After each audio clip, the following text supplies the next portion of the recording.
शुक्राना गुरुजी। गुरुजी के चरणों में गुरुजी के चरणों में कोटि कोटि प्रणाम। महाराज का आज यहाँ आने का शुक्राना और हम सारी संगत को अपने सत्संग में बुलाने का भी बहुत बहुत शुक्राना। महाराज सदा अपनी संगत को सदा ही ब्लेस करते रहें। शुरू करें गुरुजी के सत्संग की बात करें, गुरुजी की कृपा की बात करें तो एक बार शुरू हो जाओ तो बातें रुकती ही नहीं है। और दुनिया के जिस कोने में जाके बात करो वहीं पे गुरुजी की संगत मिल जाती है। अभी रिसेंटली 4 दिन 5 दिन पहले मैं दुबई था, दुबई में किसी से मिला और वहाँ पे वो गुरुजी का डुगरी मंदिर का सेवादार निकले वो अंकल। और वो फिर वहाँ पे बातें तो क्या होनी थी, सिर्फ गुरुजी की 2.5 घंटे गुरुजी की बात करते रहे हम। 3 घंटे में से 2.5 घंटे सिर्फ गुरुजी की बात चली। आखिर में उन्होंने बोला कि भाई ऐसे बोलते रहेंगे तो कुछ आपस में भी बात नहीं कर पाएंगे। तो महाराज की कृपा तो पता नहीं कहाँ कहाँ पूरे संसार में कहाँ फैली है, कोई आभास ही नहीं है हमें। बहुत सारे बहुत सारे सत्संग हैं गुरुजी की कृपा के। शुरुआत गुरुजी से पास जाने का सौभाग्य जीजा जी और दीदी के साथ ही हुआ था एम्पायर स्टेट में, और उसके बाद एक बड़ा लंबा गैप हो गया। गुरुजी ने सोचा शायद भाई अभी तेरे को तू निकम्मा है, तेरे को मेरी अभी जरूरत नहीं है, जब मेरी जरूरत होगी तो मैं अपने आप ही बुला लूंगा जब तुझे मेरी जरूरत होगी। वो सत्संग सुना ना जब बारिश काम हुई थी। हाँ, उसी जब मैं गुरुजी से मिला उसके बाद एक बार मैं अपने बच्चों के साथ अपने होम टाउन जींद गया हुआ। तो जींद से मैं शाम को दिल्ली के लिए चला तो गाड़ी में पेट्रोल बहुत कम था। तो उस जमाने में petrol limited selected petrol pump से डलवाते थे। तो मैंने सोचा रोहतक में तिरियार गवर्नमेंट का पेट्रोल पंप है, वहां से पेट्रोल डलवाऊंगा और इतने तो पहुंच ही जाएंगे। तो मैं तकरीबन शाम को 6 बजे के करीब अपने यहाँ से चला जींद से, और जैसे ही मैंने तिरियार पेट्रोल पंप पे गाड़ी खड़ी की पेट्रोल डालने के लिए तो देखा वो पेट्रोल पंप ही बंद हो गया। अब समस्या हो गई गंभीर। मैंने कहा ये तो बड़ा दिक्कत वाली बात होगी। हमने सोचा थोड़ी देर आगे कहीं तो मिल जाएगा पेट्रोल तो देख लेंगे, और मैं आगे चल लिया। थोड़ा ही आगे गया होगा कि गाड़ी रास्ते में हाईवे पे बंद हो गई। उस समय के हाईवे और आज के हाईवे में दिन रात का फर्क है। अंधेरा 2 वे ट्रैफिक का हाईवे, और बच्चे मेरे छोटे छोटे साथ में। अब मैं बड़ा परेशान हो गया, गाड़ी रास्ते में खड़ी होगी, फिएट कार थी मेरी। अब सेल्फ मारूं 10-12 बार सेल्फ मारा, गाड़ी स्टार्ट ही नहीं हुई। मैं नीचे उतर गया। अब उस समय की गाड़ी में ऐसा होता था कि ज़्यादा सेल्फ मार दोगे तो बैटरी डाउन हो जाएगी, तो बिल्कुल स्टार्ट नहीं होगी। अब मैं नीचे उतर गया तो मैंने सबको याद करना शुरू किया। पर मैंने गुरुजी को बोला उस समय बैठ कि महाराज आप भी देखो क्या हो सकता है। मैं तो सारी रात यहाँ पे गुजार लूँगा, लेकिन बच्चों का क्या होगा। बच्चों के लिए तो बड़ी दिक्कत हो जाएगी, अंधेरा हो चुका था। तो मैंने नाम लेके गुरुजी का मैं अंदर बैठा गाड़ी में, और मैंने सेल्फ दिया, दूसरे सेल्फ में गाड़ी स्टार्ट हो गई। मैंने तो फटाफट भगा ली गाड़ी। रास्ते में सामना पार करके एक पेट्रोल पंप था, वो भी बंद हो चुका था। अब गाड़ी चलती जा रही है, बहादुरगढ़ पेट्रोल पंप के बिल्कुल सामने जाके एग्जैक्ट जाके गाड़ी बंद हो गई। धक्का मार के अंदर लेके गए, वहां पे गाड़ी फिर पेट्रोल डलवाया और फिर मैं घर पहुंचा। तो ये महाराज की कृपा है। अभी छोटा सा सत्संग कोविड का सुनाता हूँ। कोविड की सेकंड वेव शुरू हुई थी अप्रैल में। तो हम चारों बहन, बेटा गया अपने बाहर गया बिना हमें बताए, और दिल्ली जाके कोविड का इन्फेक्शन लेके आ गया 2 अप्रैल को। और 5 अप्रैल को हमने जब टेस्ट कराया तो हम चारों के चारों कोविड पॉजिटिव हो गए। और फिर सीटी स्कैन वगैरह की कार्रवाई शुरू हुई जो उस समय की चल रही थी। तो बेटे का स्कोर सबसे हाई सीटी में। तो डॉक्टर ने कहा कि 4 दिन बाद इसका दोबारा सीटी स्कैन कराएंगे। अब उसका बुखार 8 दिन हो गए, बुखार उतरे ही ना। दूसरा स्कैन कराया तो स्कोर और बढ़ गया उसका इन्फेक्शन। तो डॉक्टर ने उसको बेटे को स्टीरॉइड्स पे डाल दिया और उसके स्टीरॉइड चलते रहे 10, 12, 13 दिन हो गए। स्टीरॉइड्स से जब उसकी लास्ट डोज खत्म हुई तो उसका बुखार उतर गया उसमें। लेकिन जैसे ही बुखार उतरा दोपहर को 1-1:30 बजे वो लेटा हुआ था अपने कमरे में, अचानक से वो बिल्कुल जैसे मछली तड़पती है बिना पानी के, उसके पेट में दर्द शुरू हुआ बहुत भयंकर। और वो अपने बेड से भी नीचे गिर गया, फर्श पे लेट के तड़प रहा था। तो हमने अपने डॉक्टर जो हमारे फ्रेंड्स हैं उनसे पूछ के उसको दवाई दी, पेन किलर वगैरह, उससे उसका कोई असर नहीं हुआ। तो आखिर में उस समय हॉस्पिटल्स की तो आपको पता है किल्लत बहुत ही हो चुकी थी, सीट वगैरह मिलती नहीं थी। तो 3 बजे के करीब जब मैंने देखा कि उसकी हालत बहुत खराब है तो मैंने नाम लिया गुरुजी का। मैंने कहा भाई हम सारे गुरुजी में फिर भी हम आपको तो ले जाना ही पड़ेगा। तो बेटे को मैंने गाड़ी में बिठाया और मैं सीधा वो डब्ल्यू हॉस्पिटल की तरफ चल दिया, प्रतीक्षा जो आजकल मोरंगो एशिया है। वहाँ मैं पहुँचा, महाराज की ऐसी देखा जैसे ही मैंने हॉस्पिटल में एंटर किया, इमरजेंसी वार्ड में उसी समय एक बेड खाली हो गया। डॉक्टर ने कहा कि तुरंत इसको यहाँ पे लेटा दो और इस बेड को छोड़ना मत, तुम्हें दोबारा मिलेगा नहीं। वहाँ बैठ के फिर डॉक्टर ने उसको इंजेक्शन लगाया तो भी उसको कोई आराम नहीं हुआ, वो वैसे ही तड़पता रहा, पौना घंटा हो गया ऐसे। तो उसके बाद मैं दोबारा डॉक्टर के पास गया तो डॉक्टर ने कहा मैं हाई डोज का इंजेक्शन लगाता हूँ। डॉक्टर ने हाई डोज का भी इंजेक्शन लगा दिया, उसके फिर भी कोई आराम नहीं, वो वैसे ही तड़प रहा, उसके उल्टियाँ हो रही दर्द के मारे और कोई भी उसको आराम नहीं मिला था।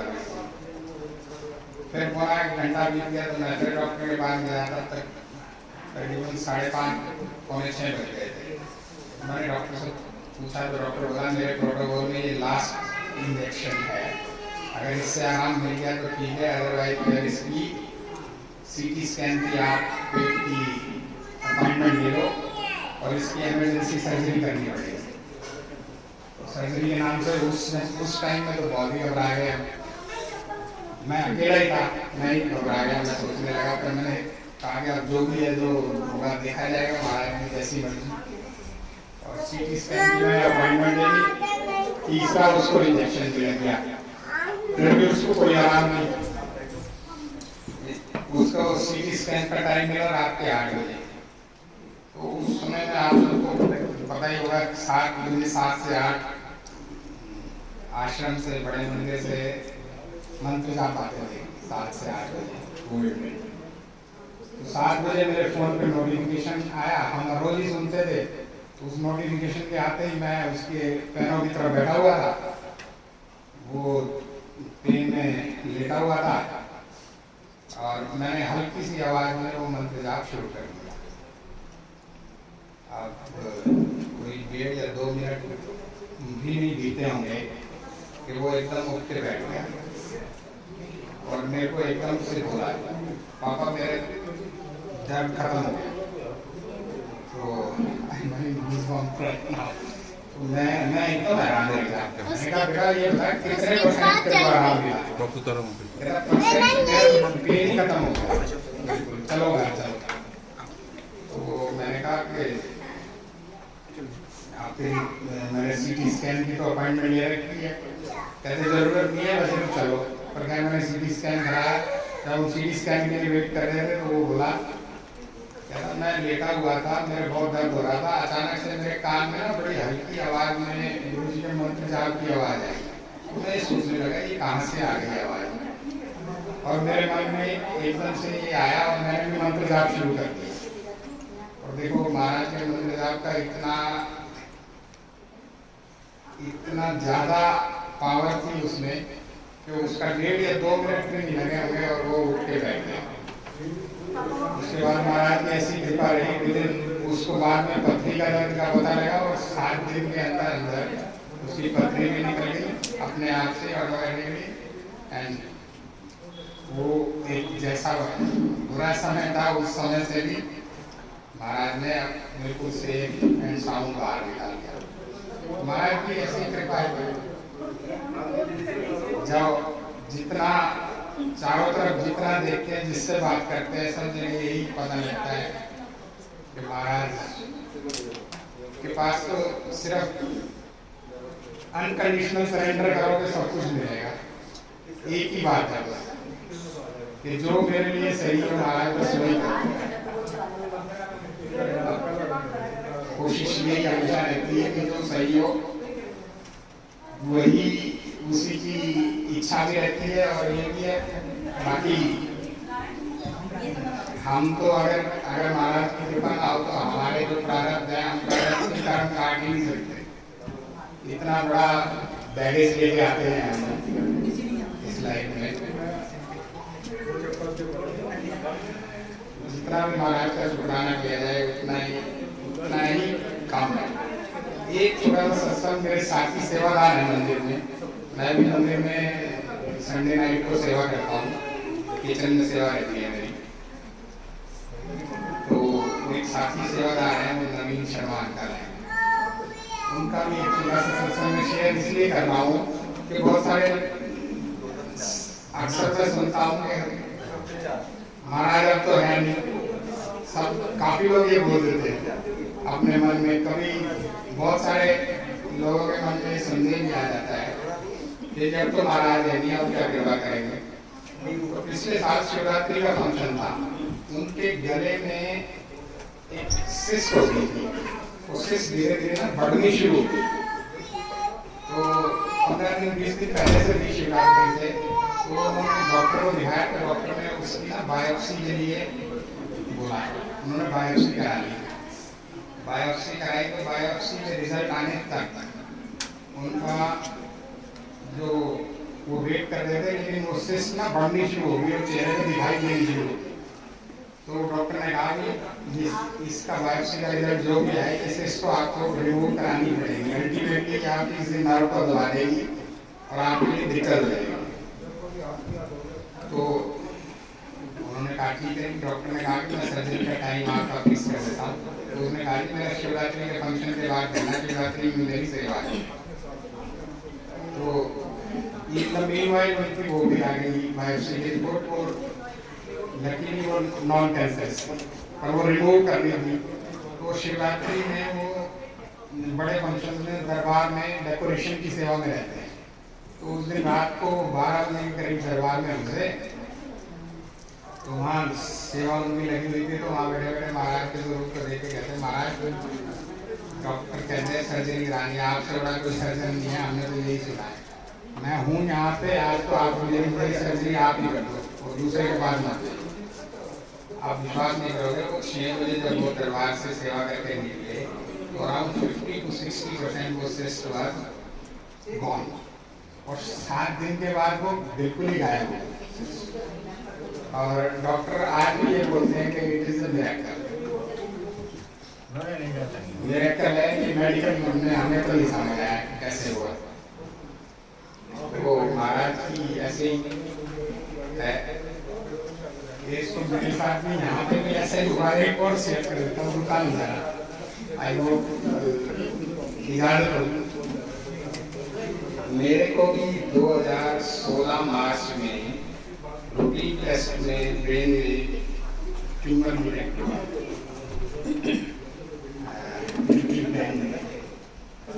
तो एकदम से आपको पता ही इसका नाम ही ऐसा है, नाम से सारा परिवार पूरा डर जाता है एकदम। ब्रेन ट्यूमर दिखाने लगे तो डॉक्टर्स ने मना कर दिया कि सर्जरी की आपकी ऑप्शंस कोई नहीं है। क्योंकि आपका पैसेज बड़ा नैरो है, अगर होगी तो ओपन ब्रेन सर्जरी हो सकती है, ना गामा नाइक हो सकती और ना ही लेप्रोस्कोपी सर्जरी का तो चांस ही नहीं है। 4 महीने घूम फिर के बाकी में परेशान होके बैठ गए हम। से डॉक्टर ने कहा कि हर 2 महीने में आप अपना विजन टेस्ट कराओ और हर 6 महीने में आपकी MRI होगी और ड्राइविंग वगैरह सब बंद करके सब कुछ रहना घर पे ही, कहीं जाना आना नहीं। तो बहुत ही अजीब सी बात होगी। तो पहली MRI का समय आया, उससे 4 दिन पहले यहीं पे मैं और मेरी वाइफ आए हुए थे दीदी के पास। ड्राइंग रूम में बैठे, महाराज के स्वरूप लगे। दीदी भी कह रही कि भाई चिंता न कर, सब ठीक हो जाएगा, गुरु जी सब ठीक करेंगे। उधर मेरी भाई स्वरूप की तरफ देखते देखते उसने मन ही मन में गुरु जी को चैलेंज कर दिया कि अगर आप में कोई पावर है तो इनको ठीक करके दिखाओ, तभी मानूंगी मैं आपको। क्योंकि वो जब मंदिर मेरे साथ जाती थी तो वो ये कहती थी ये तो अपने को मेरे बाबा है, साकार लगते हैं, ऐसा ही बोला उन्होंने पहले। तो कुलभूषण बंदा जो शांत थे तो सभी मैक्सिमम लोगों ने उस समय यही सोचते थे। तो उनका तभी मानूंगी जब आप इनको ठीक कर दोगे। फिर हम यहाँ से चले गए, वहाँ अपने घर पहुँचे। तो जैसे मेरी परसों MRI होनी है, मेरे फादर इन लॉ आए वहाँ से भिवानी से। वो आके एकदम बैठे बोले मेरे को शिव जी ने कल रात दर्शन दिए सपने में, मैं आपके लिए माला कर रहा था, मुझे शिव जी ने दर्शन दिए। मेरी शिव जी से 1 to 1 बात हुई और उन्होंने कहा है इनका कुछ नहीं निकलेगा और मैं गारंटी देता हूँ, मैं इसे पेपर पे लिखवा दूँ कि आपको मानो जी आपको कुछ होना ही नहीं है, ना आपका कुछ निकलेगा, ये सब कोई ट्यूमर है ही नहीं। तो हमने सोचा कि आपस में बेटी और दामाद का प्यार वाले तो ऑप्शन है, तो वो इसलिए बोल रहे होंगे हमें हिम्मत देने के लिए। पर उन्होंने जैसा बताया कि मुझे ऐसा प्रकाश पुंज दिखाई दिया जिसका ना आदि था ना अंत था। तो खैर हमने सुनी उनकी बात, वो बार बार यही बोलते बोलते दिल्ली चले गए गुड़गांव से कि भाई आपको कुछ निकलेगा ही नहीं, जी मुझसे लिख लो। हम एक दिन बाद हम गए वहाँ पे फोर्टिस में MRI कराने के लिए और महाराज की ऐसी कृपा थी कि वो 13 mm का ट्यूमर जो बिल्कुल मेरे यहाँ माथे के सेंटर में था वो जा चुका है, गायब था बिल्कुल, एकदम डिसअपियर। तो ये महाराज की ऐसी कृपा है, महाराज ऐसी कृपा करते हैं कि उनका कोई और छोर ही नहीं है। मतलब हम सोचना भी चाहें तो भी हम वो उस हद तक सोच ही नहीं सकते। तो ये भी एक छोटा सा मेरा सत्संग है। सत्संग बोलता रहूँगा तो ये रात गुजर जाएगी पूरी। तो महाराज के चरणों में फिर से बहुत बहुत शुक्राना। महाराज अपने आई संगत पे और सब पे अपनी कृपा बरसाए रखें और हम सब लोगों के लिए मैं तो एक ही बात बोलता हूँ, महाराज के ऊपर छोड़ दो, जो करेंगे वो उन्होंने ही करना है। हमारे करे से कुछ होना नहीं, हमारे सोचने से कुछ होना नहीं, बस जो हमारे लिए सही होगा वो कर देंगे, वो अपने आप ही कर देंगे। आज हम भी अपने बच्चों को जब पालते हैं तो हम तो भी अपने बच्चों का बुरा थोड़ी सोचते हैं, तो ये तो जगत पिता है, ये क्यों बुरा सोचेंगे। हमारे लिए जो सही होगा वो जरूर करेंगे, बस विश्वास और सरेंडर, अनकंडीशनल। जय गुरु, शुक्राना गुरु, शुक्राना।